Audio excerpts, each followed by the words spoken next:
You're traveling to Prague, Rome, or London, or some other international location, which means you're going to have to pay for stuff. Should you carry cash, use a card, both? In this video, I'm going to give you my top 5 tips on how to exchange money in Europe.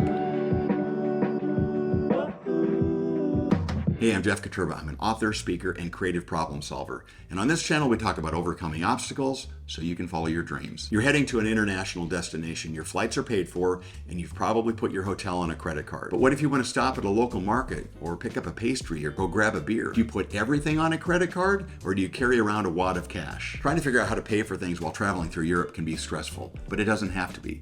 Once you have a plan of action on the best way to exchange money in Europe, that'll set your mind at ease so you can enjoy your trip. And then you can go buy that gelato or that espresso and really enjoy it. Here are my top 5 tips on the best way to exchange money in Europe. Number 1, exchange money before leaving. Personally, I don't do this, but if it sets your mind at ease to have a little cash on hand upon landing, go to your local bank or credit union and ask if they can order in some euros. Generally, they don't have them on hand and they have to get them in advance. Also inquire about the conversion rate and the fees. Just don't bring a large amount. I know a guy who was going to Europe, but before that went to his local bank to get euros, like a lot of euros. It was pretty much his entire budget for all of his meals and incidentals during his trip. After he arrived at the airport, he took the train into the city and was pickpocketed. In hindsight, it would have been better had he not brought all of that cash. Here's another thing you can do. If you have friends or relatives who have recently returned from Europe, they may be sitting on some extra euros they're willing to get rid of with no extra fees. Number 2, use a debit card at an ATM at your destination.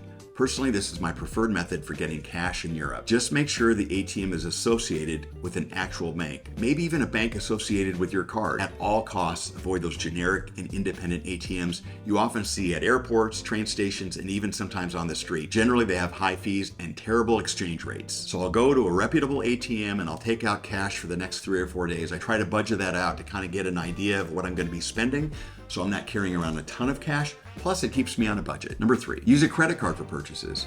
I know lots of people prefer that method, and if that's what works best for you, awesome. And check with your bank ahead of time. Some credit cards don't charge extra international fees. And there are lots of options out there for credit cards that don't charge foreign transaction fees, and they may even give you bonus miles for future trips. The only thing is, if you're on a budget, it can be a little bit dangerous using a credit card. Number 4, prepaid travel card. You know, like a modern version of an old school traveler's check.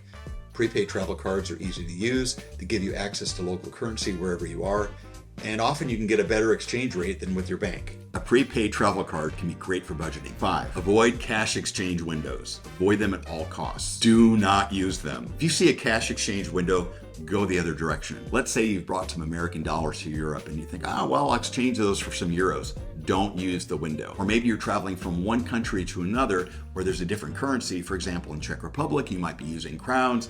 In Britain, you might be using the pound. I'm going to exchange this currency for that currency at one of those windows.